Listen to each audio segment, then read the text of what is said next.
तो फाइनली ढूंढ लिया आपने। हाँ, मुझे उम्मीद थी आप ढूंढ लोगे।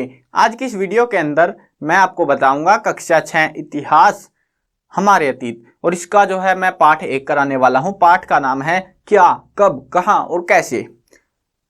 आपको सॉल्यूशन मिलने वाला है पूरे पाठ का डिटेल में, और वो भी पिक्चर्स के साथ में, फोटो लगाई जाएंगी साथ में असली वाली। चलो शुरू करते हैं। मैं हूं अजय और आप देख रहे हैं CCL क्लास। कहानी बहुत रोमांचक है, बहुत ज्यादा रोमांचक, और इस कहानी के सफर पे जाने में आपको बड़ा मजा आएगा। मजा आएगा, बाकी टीचर्स का मेरे को नहीं पता, अगर मजा आता है तो जरूर से बताना। अब कहानी में ना एक बहुत ही रोमांचक चीज होती है। हम अपने बारे में जानना चाहते हैं, मैं अपने बारे में जानना चाहता हूं। अब की बात नहीं है, मैं बचपन में कैसा था मैं ये जानना चाहता हूं। आपके मन में भी आएगा जब आप बड़े हो जाओगे, अभी भी आता होगा।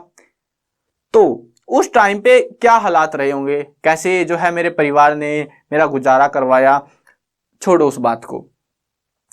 हम उससे भी पीछे चलते हैं। हमारे माता पिता छोटे थे, उनका कैसे गुजारा हुआ, उनके पास क्या संसाधन थे, उसको भी भूल जाओ। हमारे दादा के पास चले जाओ, नहीं नहीं, दादा के भी दादा के पास चले जाओ, बहुत पीछे पीछे जाते जाओ। और ऐसे जाते जाते ना आप देखोगे आज का जो साल है वो 200, 300, 400, 500, 1000, 2000, 5000 इतने साल पीछे चले जाए तो जो हमारी स्थिति है, आज की स्थिति और उस टाइम में क्या बदलाव देखने को मिलेंगे। बदलाव आप बोलोगे कि भाई इतने सारे हैं कि हम बता ही नहीं सकते, हमें पता ही नहीं है उन चीजों के बारे में कि उनके पास क्या था, है ना। क्या आपके पास कुछ सबूत है कि उन लोगों के पास क्या था? अब वो लोग है ना हमारे पास। अब थोड़ा सा एक लाइव एग्जांपल देता हूं आपको, तब इतिहास समझ में आएगा। कहानी छोटी सी है, चैप्टर छोटा सा है, लेकिन अगर आपको रोमांचक तरीके से इतिहास को समझना है, पूरा लॉजिक समझते चलो, आसानी से समझ में आएगा। देखो मैं लाइव एग्जांपल देता हूं। हम लोग इस टाइम पे 2021 या 22 में, आप जब भी वीडियो देख रहे हो, तो इस टाइम पे जो है करंटली आपके पास कुछ हथियार हैं। हथियार इन द सेंस आपके पास ये डिवाइस है जिसको हम मोबाइल बोलते हैं, है ना, है ना आपके पास अभी, या फिर लैपटॉप में देख रहे होगे, PC में। अब आप सोच के चलो, आपके पास आज से 10 साल पहले कुछ ऐसे मेमोरी कार्ड भी चलते थे जो कि आजकल ऑलमोस्ट विलुप्त हो चले हैं, नहीं मिलते। अब जो है इनकी जगह ले ली पेन ड्राइव्स ने। पेन ड्राइव भी आने वाले समय में शायद गायब हो जाए, है ना, किसको क्या पता है।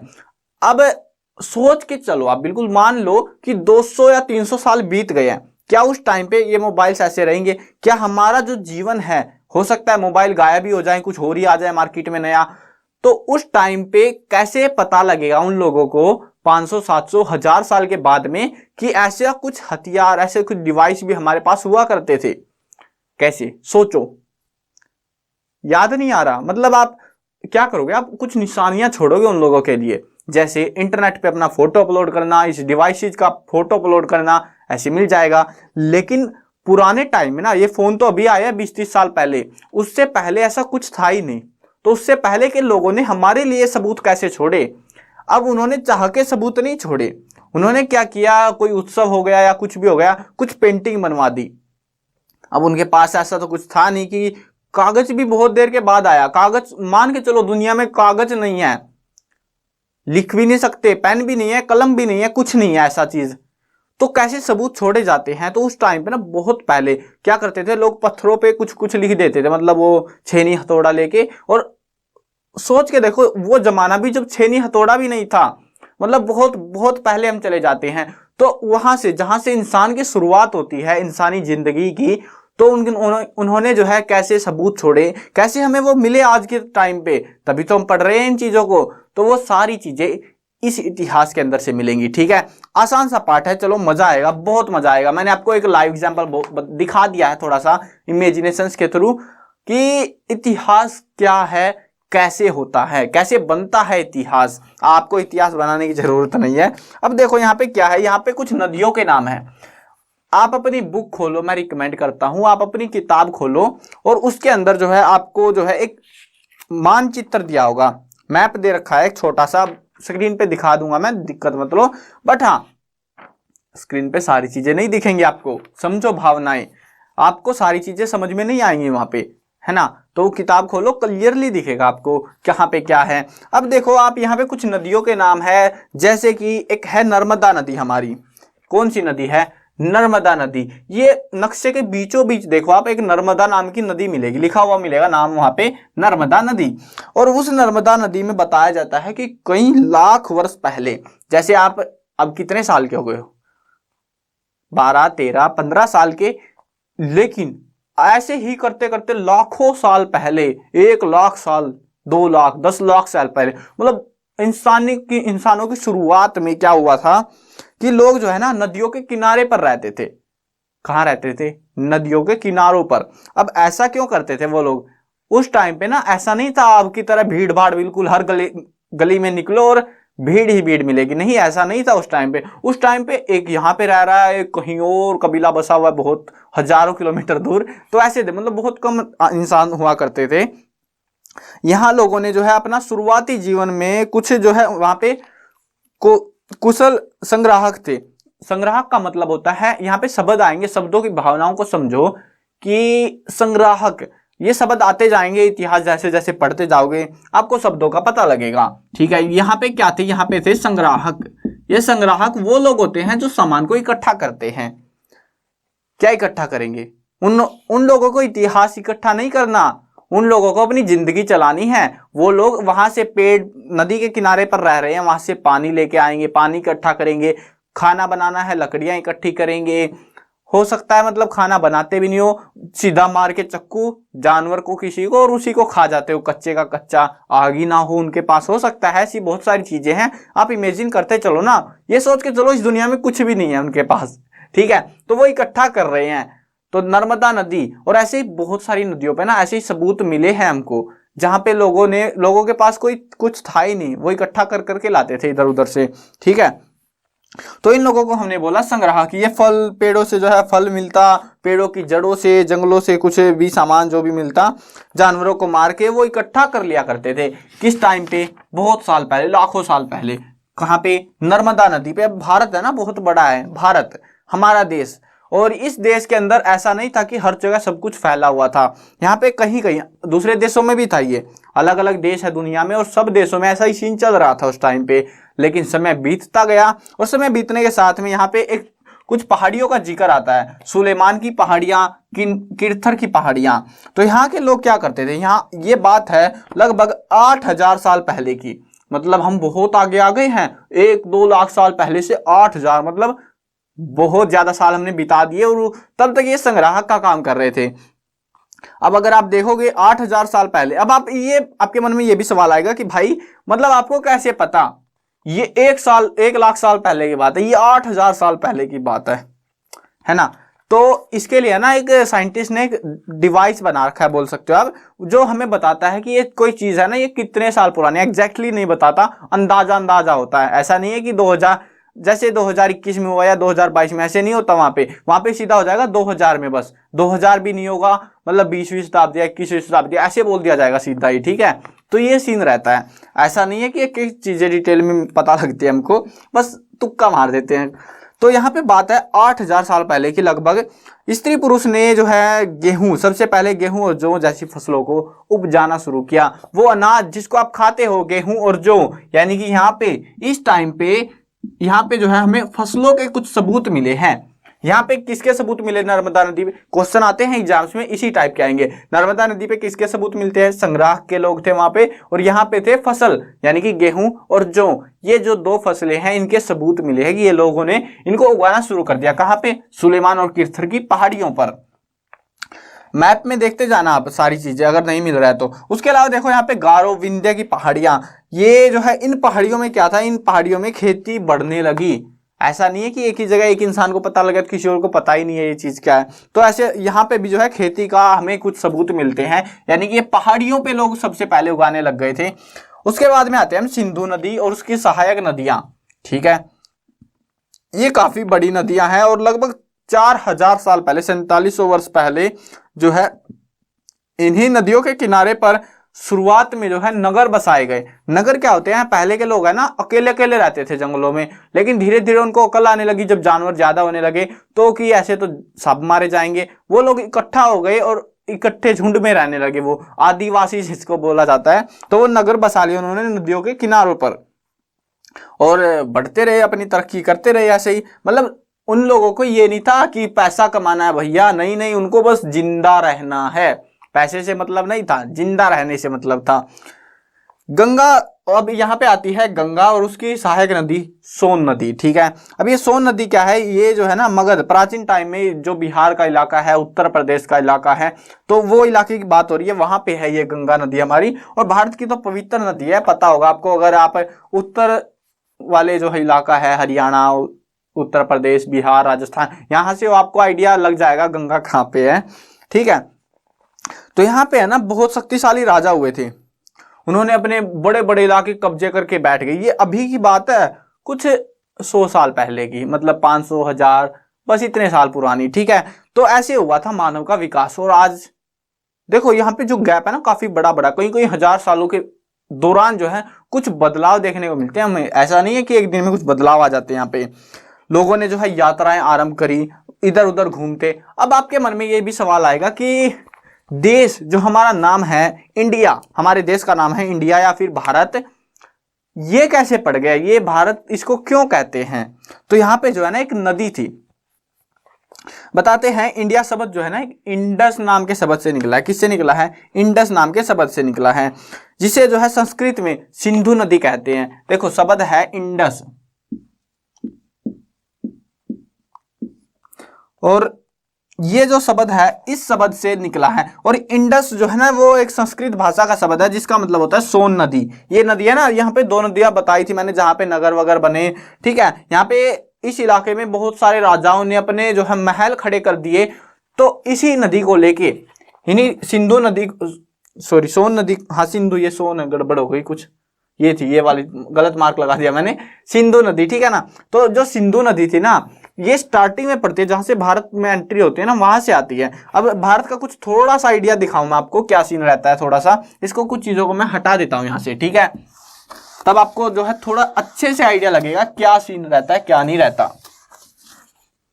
देखो ये है हमारा भारत, ये ऐसा कुछ है, ठीक है, पक्का डायग्राम नहीं है, मैं बोल सकता हूं आपको, ठीक है, इस टाइप का है। अब जो इलाका था ना, ये यहां से लेके और यहां तक का पूरा नीचे ये पानी था, और उस टाइम पे जहाज नहीं थे, बहुत कम थे पानी में चलने वाले। तो जो लोग थे ना, वो जो जमीन थी वो इधर जुड़ी हुई थी, पूरी इधर वाले इलाके में जमीन ही जमीन थी। तो यहाँ पे तो हो गए पहाड़, ये वाला इलाका पहाड़ी इलाका हो गया, यहां तक समुद्र हो गया आपका पूरा। और ये जो पहाड़ थे इन पे चढ़ना मुश्किल था, बहुत ऊंचे थे। तो जो लोग थे ना वो इधर वाले इलाके से घुसा करते थे बस। और यहाँ पे थी आपकी सोन नदी, सोन नहीं सॉरी सिंधु नदी, ठीक है, यहाँ पे सिंधु नदी थी, और जो भी घुसता यहीं से घुसता। अब सिंधु को संस्कृत में इंडस कहते हैं, और इसी को लेके भारत का नाम मतलब इंडिया पड़ गया, सिर्फ इस नदी की वजह से, क्योंकि लोग यहीं से आते, इंडस बोला जाता, तो इंडस से इंडिया बना दिया उसका, ठीक है। एक तो नाम ऐसे पड़ गया। वैसे ही जो है यहाँ पे ऋग्वेद में भी इसके कुछ सबूत मिलते हैं। ये मतलब जो है भरत के नाम पे, जो है भरत राजा था अयोध्या का, तो उस राजा के नाम पे शायद भरत की वजह से इस देश का नाम भारत पड़ गया। इंडिया कैसे पड़ा? इंडस नदी की वजह से। और पुराने वेद वगैरह वो क्या बताते हैं हमको कि भरत की वजह से इस देश का नाम भारत पड़ गया, ठीक है। तो ये 2 लॉजिक यहाँ पे चलते हैं हमारे छोटे मोटे। अब ये 3 शब्द है जो कि एग्जाम्स में आते हैं सबसे ज्यादा, अच्छे से समझना, ज्यादा फर्क होता नहीं है, ठीक है। पांडुलिपि, अभिलेख और इतिहासकार, ये भी है, एक पुरातात्विकवाद भी होते हैं। देखो अब पांडुलिपि क्या होती है, हम लोगों ने ना, ये है एक किताब, है ना, इस किताब में कुछ लिखा हुआ है, आप पढ़ पा रहे हो? नहीं आप नहीं, अभी नहीं, वीडियो में मत देखो, किताब देखो। क्या आप किताब को पढ़ सकते हो? आप बोलोगे कि हाँ भाई बिल्कुल पढ़ सकते हैं। वैसे ही पहले के ज्ञानी लोगों ने ना किताबें लिखी, क्या लिखी? किताबें लिखी। अब उस टाइम पे ये कागज नहीं था हमारे पास, मतलब हमारे पास तो है, उन लोगों के पास नहीं था।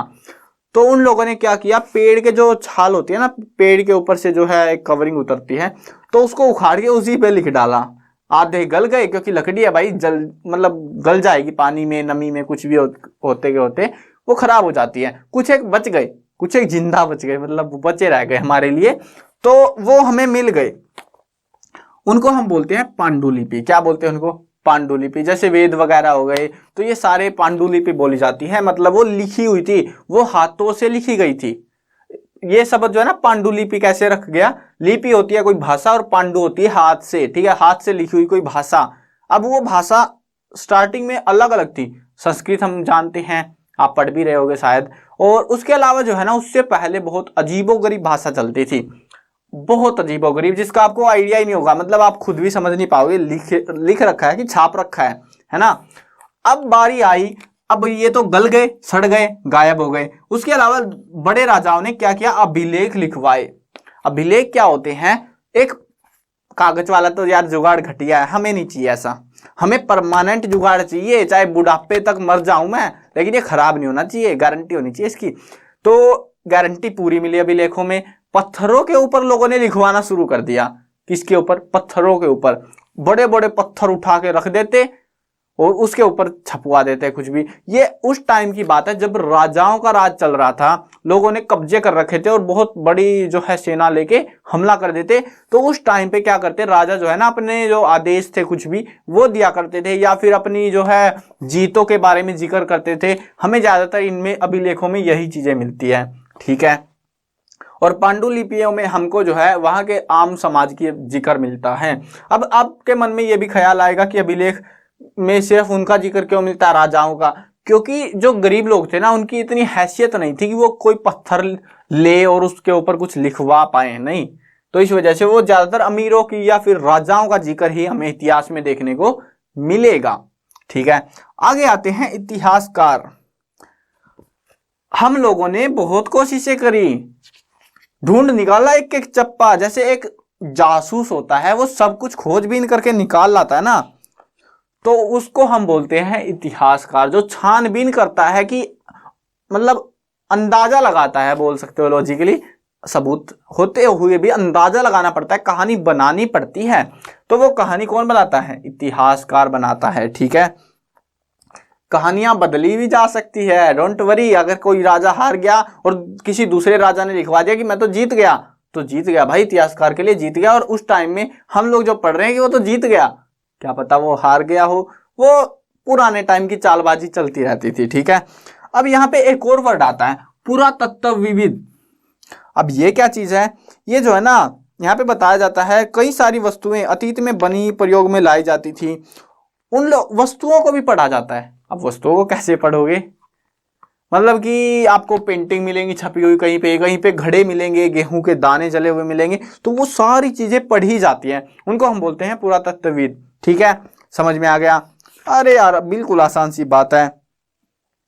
और देखो ये आपके मन में ये ख्याल आएगा अब कि ये पुरातत्वविद, ये इतिहासकार, इनमें फर्क क्या हो गया फिर? मतलब इतिहासकार भी चीजें को पढ़ते हैं, ये भी पढ़ते हैं, ये फर्क क्या होता है? जो इतिहासकार है ना वो पांडुलिपि, अभिलेख, ये सारी चीजों को पढ़ सकते हैं, लेकिन पुरातत्वविद क्या करते हैं, सबूत देखते हैं। सिर्फ क्या देखते हैं, सबूत। सिक्के मिले, घड़े मिले, पानी तो नहीं मिलेगा, वो तो चला गया कहीं पे, या फिर किसी जानवर का कंकाल मिला, वो सारी चीजें मिलती हैं। अब एक और मन में मतलब छोटी सी बात और आएगी। देखो ये सारी चीजें, इतनी बड़ी वीडियो में मेरा बनाने का लॉजिक क्या है, क्योंकि आने वाले समय में, अभी आप छठी में हो, 6th क्लास में हो, 7th में आओगे, 8th में आओगे, और 8th के बाद आप पछताओगे, क्योंकि आपको कुछ समझ में नहीं आएगा और ये शब्द आते रहेंगे, ये चीजें आती रहेंगी। देखो अब बहुत आसान है। यहाँ पे क्या हुआ, यहाँ पे एक इंसान का जन्म हुआ, ईसा। एक इंसान है जो कि बहुत सारे, भारत में नहीं है वो, बहुत सारे लोगों का भगवान बना। जैसे आपका भगवान कौन सा है, जो भी है, शिव या फिर कृष्ण या राम या फिर और भी बहुत सारे भगवान, लंबी लिस्ट है उनकी। तो इसी कैटेगरी के बीच एक भगवान आता है, ईसा। ईसा का जो है आप फोटो वोटो देख सकते हो। तो जो ईसा भगवान है ना, उसने क्या किया, बचपन में जो है वो बड़ा हुआ और अब खुद को ही भगवान साबित कर दिया था। उसने कुछ हुआ होगा जो भी था, लेकिन उसको बाद में एक राजा ने सूली पर चढ़ा दिया था, मार दिया उसको। और उसके बाद में उसी टाइम से, उस टाइम से लेके आगे का टाइम को ईसा पूर्व, ईसा लिखा मिलेगा आपको। ई लिख देते हैं, उसके लिए शॉर्ट में ईसा नहीं लिखते, हम ई लिख देते हैं। और किसी भी टाइम के पीछे ई लिखने का मतलब है वहां पे ईसा लिखा हुआ है। जैसे कि यहाँ पे 2000, वर्ष 2000 या इसी तरह का कोई वर्ष बताओगे आप, तो उसको जो है यहाँ पे ईसा पूर्व अब ईसा के जन्म से पहले, ठीक है, ईसा का जन्म हुआ। अब ईसा के जन्म के बाद के जो सन है ना, जैसे 1990, 2000, 2021 ऐसे साल मिलेंगे, ठीक है, ईसा के बाद के। लेकिन ईसा जब पैदा हुआ उससे पहले ये पैटर्न ही नहीं था। उससे पहले को हम कैसे गिनते हैं, उनको गिनते हैं हम ईसा पूर्व, ठीक है, मतलब ईसा से पहले। क्या? ईसा से पहले। ईसा तक का हमें पता है कौन सा साल था, वहां से स्टार्टिंग हुई थी सालों की। उससे पहले का हमको नहीं पता, तो हम कहते हैं ईसा से पहले। ये ईसा है इस दिन, और उससे पहले मतलब इतने साल पहले, 100, 200, 500 साल पहले, 500 ईसा पूर्व, यानी ईसा का जब जन्म हुआ जिस टाइम पे, उससे 500 साल पहले की बात है, ठीक है। इस तरीके से हम गिनते हैं इतिहास में। वैसे गिनने का लॉजिक क्या है, कोई फायदा तो है नहीं, कौन सा वो जिंदा होंगे, बस रटना ही आपको, और कुछ नहीं है, ठीक है, सीधी बात है। अब जो है ये तो समझ में आ गया। उसके बाद में यहाँ पे कुछ भाषा दे रखी है, आप बुक में खोल के देखना, पेज नंबर 8 पे मिल जाएगी आपको, एनसीईआरटी की फोटो दिखा दूंगा मैं आपको। तो ये अजीबोगरीब भाषा है जिसको डिकोड किया गया वैज्ञानिकों ने नहीं, जिन भी लोगों ने, इतिहासकारों ने इसको डिकोड किया, यानी कि इसके मतलबों को समझा। लेकिन मेरे को नहीं समझ में आया कि मतलब क्या समझा। मैंने आपको स्टार्टिंग में बोला था, एक भाषा से दूसरी में जाओगे मतलब बदल जाते हैं, और इन्होंने पता नहीं कौन से मतलब निकाले होंगे। जो भी है इन्हीं की बात है, इन्हीं के ज्ञानी है, हमें तो सिर्फ ये बुक पढ़ानी है। चलो वीडियो एंड करते हैं। और हाँ, समझ में तो आया ना, आसान था ना पार्ट, क्या, कब, कहाँ और कैसे। देखो क्या हुआ, पहले क्या हुआ समझ में आ गया, कब हुआ ये भी पता लग गया, कहाँ हुआ ये भी पता लग गया, कैसे हुआ ये भी पता लग गया। मतलब ये सिर्फ सवाल हैं इतिहास के अंदर कैसे, मतलब आने वाले समय में हमें पता लगेगा कि इतिहास में क्या क्या घटित हुआ था, वो हम आने वाले चैप्टर्स के अंदर जानने को मिलेगा आपको। डोंट वरी, मजा आएगा। वीडियो एंड करते हैं। मैं कवर करने वाला हूं क्लास 6, 7, 8, 9, 10, 11 और 12th क्लास की सभी सब्जेक्ट की वीडियोस, हिंदी मीडियम और इंग्लिश मीडियम दोनों में होने वाली है। तो सब्सक्राइब करो, साथ में घंटी दबाओ, ताकि कोई अपडेट दूं आपके काम का हो तो आपको बिल्कुल टाइम से मिल जाए।